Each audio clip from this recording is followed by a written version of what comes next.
여러분 반갑습니다. 식사요법 같이 공부할 최수진입니다. 식사요법 정말 너무 까다로운 과목이죠. 그래서 우리 학생분들이 이 식사요법 때문에 많이들 힘들어하고 계신다는 거 너무 잘 압니다. 그렇지만 어쩌겠어요. 자, 우리가 조금 더 열심히 해서 식사요법 한번 저랑 같이 공부를 해보도록 하겠는데요. 이번 시간에는 식사요법에 대한 OT를 간략하게 진행하도록 하겠습니다. 자, 먼저 역대 영양사 면허시험 현황에 대해서 좀 보겠는데요. 자, 이건 최신 자료가 되겠습니다. 자, 마지막 43회가 2019년 12월 21일 날 시험을 본 자료예요. 그래서 마지막 거고요. 42회가 2018년도 12월 22일에 시험을 본 자료입니다. 자, 보시면은 대부분 이때는 좀 많이 낮았네요. 2009년에는 좀 많이 낮았는데 대부분 55에서 65% 정도 그렇게 왔다 갔다 하고 있는 것 같아요. 합격률이. 그래서 쭉 이때를 보시면은 이제 그 2014년도부터는 65%, 58%, 64%, 64% 그리고 2018년도에는 69.8%로 엄청나게 합격률이 높아집니다. 그러면서 2019년도에는 54.9%로 약 15% 정도가 합격률이 떨어졌어요. 아마도 제 생각이지만 2018년도에 엄청난 그 합격률로 인해서 문제에 약간 변별력을 준 것 같습니다. 그래서 2019년도에는 54.9% 많이 합격을 하였습니다. 그래서 여러분 그렇다고 뭐 겁먹으실 필요는 없죠. 이 합격자의 내 이름만 올라가면 되니까요. 그쵸? 자, 이렇다라는 것만 좀 보시고요. 자, 그러면 이 식사요법은 언제 시험을 보느냐? 자, 1교시에 봅니다. 1교시. 1교시에 총 100분. 100분 동안 시험을 보는데요. 자, 여기서 참 어떻게 이렇게 참 해놨는지. 총 영양학 및 생화학이 60문항, 영양교육 식사요법 생리학 이 세 과목이 60문항, 총합이 120문항입니다. 자, 우리 시험 시간은 100분인데요. 그렇죠? 1분에 한 문제가 아니라 정말 빠른 시간 내에 빨리빨리 풀어야지만 이 1교시를 마칠 수가 있습니다. 그래서 우리가 이제 먼저 답안지, 시험지에다가 이렇게 체크 먼저 하고 나중에 답안지에다 옮기는 경우도 있잖아요. 이런 경우에는 1교시 때는 그렇게 하면 안 되고요. 문제를 품과 동시에 바로 답안지에다가 바로바로 마킹을 해야지만 우리가 이 100분이라는 짧은 시간 안에 120문항을 풀 수 있는 거거든요. 그래서 조금 더 스피드를 내서 1교시 때는 해야 될 것 같고요. 그러기 위해서는 문제를 딱 보자마자 정답을 유출을 할 수 있어야 하겠습니다. 그래서 자, 식사요법은 1교시 때 들어 있습니다. 자, 그리고 점수를 좀 볼게요. 제가 일단은 17년도, 18년도, 19년도 자료만 갖고 왔는데요. 보시면 그 1교시에 영양교육, 식사요법, 생리학 이 세 가지 60문항에 대한 평균 점수를 좀 가져와 봤습니다. 평균 점수가 2017년도에는 38점, 2019년도에는 39점, 그 다음에 2019년도에는 40.21 이런 식으로 해서 조금씩 높아지고 있어요. 그래서 평균 난이도를 보니까 66.81 점점 높아지고 있죠. 그래서 난이도가 높으면 어떤 거죠? 문제가 조금 쉬워졌다. 이렇게 보시면 되겠습니다. 그래서 2019년도에는 40.21이라는 평균 점수를 냈습니다. 자, 그럼에도 불구하고 우리 좀 전에 자료가 어떻게 됐죠? 2019년도 영양사 면허 합격은 조금 54%였어요. 그래서 영양교육 식사요법 생리학은 참 학생분들이 공부를 참 열심히 했다. 이렇게 유출을 할 수가 있겠습니다. 자, 그러면 우리 식사요법 때 무엇을 배울 건지 잠깐 보도록 하겠습니다. 챕터 1에 식사요법의 개요에 대해서 할 거고요. 식사요법의 정의와 목적, 우리가 이걸 왜 해야 하는지 그거에 대해서 알아볼 겁니다. 그래서 영양관리, 자, 우리가 이 환자에게 어떻게 계획을 세울 것이며, 그리고 이 식사에 대한 중재, 그런 것에 대해서 배우도록 할 거고요. 그리고 식품교환표, 우리 학생분들 너무너무 힘들어하는 부분이죠.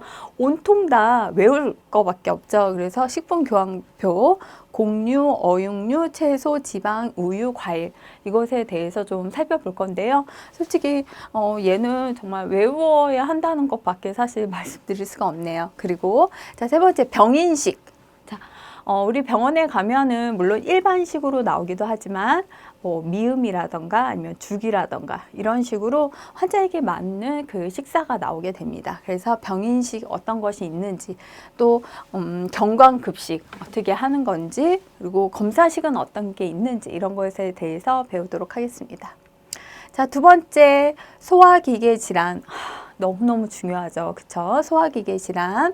보시면 이게 식사가 우리가 무언가를 먹었을 때 소화기계는 우리가 먹었던 그런 여러 가지 그 식품들을 분해하고 그리고 흡수하는 그런 과정이기 때문에 어찌 보면 굉장히 우리가 어떤 것을 먹느냐에 따라서 이 질환들의 잘 치료가 되느냐 안 되느냐를 이렇게 성패를 가름할 수 있기 때문에 상당히 중요한 파트입니다. 그래서 위장질환, 위염, 궤양, 덤핑 증후군 이런 것들, 그리고 장 질환에는 장염, 변비, 설사, 비열대성, 스프루, 크론병, 이렇게 해서 아마도 이 질환들은 굉장히 많이 들어보셨을 거예요. 그래서 이렇게 우리가 흔한 질병에 대해서 또 배워보도록 하겠습니다.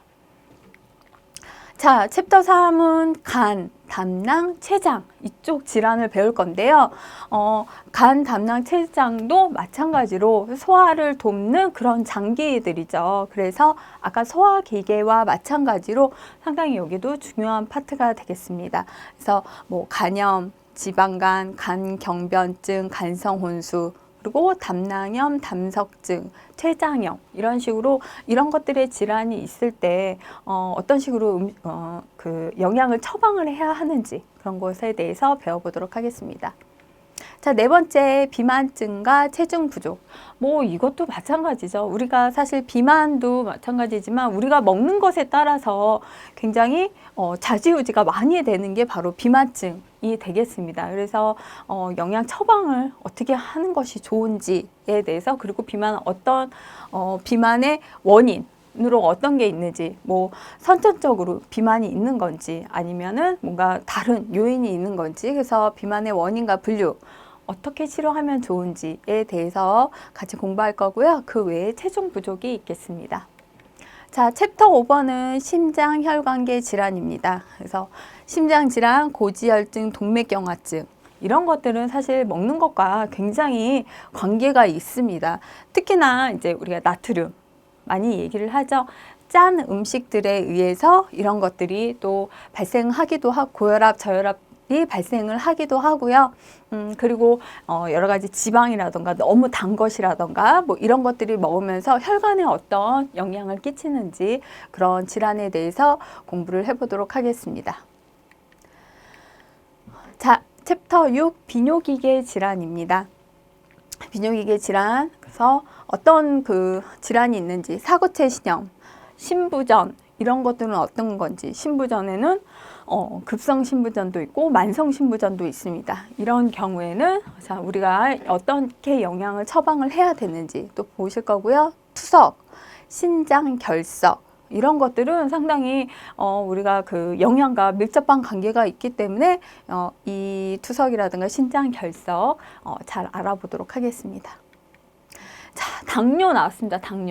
당뇨야말로 진짜 다른 질환들에 비해서 내가 어떤 것을 먹느냐에 따라 혈당이 갑자기 확 높아지고, 그리고 그 간격이라던가 이런 것으로 인해 갑자기 저혈당이 빠지고, 이런 것들이 먹는 것과 굉장히 크게 연관이 된 게 바로 질환 중에 하나가 당뇨가 되겠습니다. 그래서 당뇨는 종류가 제1형, 2형, 임신 당뇨 이렇게 있는데, 이럴 경우에는 어떻게 영양 처방을 내리는지, 그리고 당뇨는 어떻게 진단을 하고 검사를 하는지, 그리고 당뇨의 치료 정말 중요하죠. 그래서 당뇨의 치료, 특히나 우리가 영양 처방을 어떻게 함으로써 치료가 되는지, 그런 것들에 대해서 같이 공부해 보도록 하겠습니다.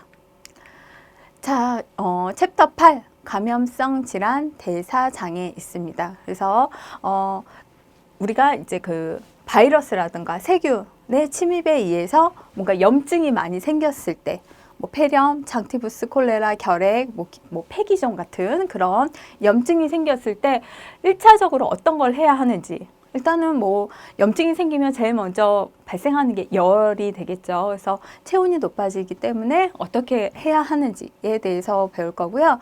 선천성 대사장애 질환, 페닐케톤요증, 티로신 대사장애, 통풍, 골다공증, 이런 것들은 특히나 먹으면 안 되는 그런 음식들이 굉장히 많기 때문에 그런 것들에 대해서 같이 하나하나 살펴보도록 하겠습니다. 자, 챕터 9, 수술, 화상, 알레르기 있습니다. 그래서 수술할 때, 수술 전에는 어떻게 해야 되고 후에는 어떤 식으로 관리를 해야 하는지에 대해서도 배울 거고요. 그리고 화상 환자 있을 때, 그리고 특히나 이 알레르기 같은 경우에는 특히나 식품 알레르기도 많기 때문에 그거에 대한 그 영양 처방에 대해서 같이 공부해 보도록 하겠습니다. 자, 챕터 10 보면 암과 기타 영향이 있습니다. 자, 요즘에는 암이 너무 흔한 질병이 됐죠. 그래서 뭐 위암, 대장암, 간암, 폐암, 유방암, 뭐 기타 등등 뭐 굉장히 많은데요.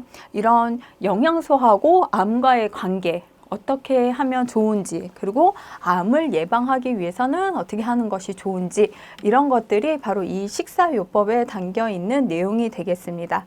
굉장히 광범위합니다. 광범위하고 굉장히 또 어렵기도 하고요. 그리고 문제가 조금 까다롭게 한 번 더 생각하게끔 나오는 문제들도 상당히 많습니다. 그렇지만 우리가 여기서 포기하지 않고, 자, 이제 이론부터 열심히 공부하다 보면 우리가 정복할 수 있을 거라고 생각합니다. 자, 오늘 식사요법의 OT는 여기서 마칠 거고요. 다음 시간부터 이론부터 같이 만나도록 하겠습니다. 감사합니다.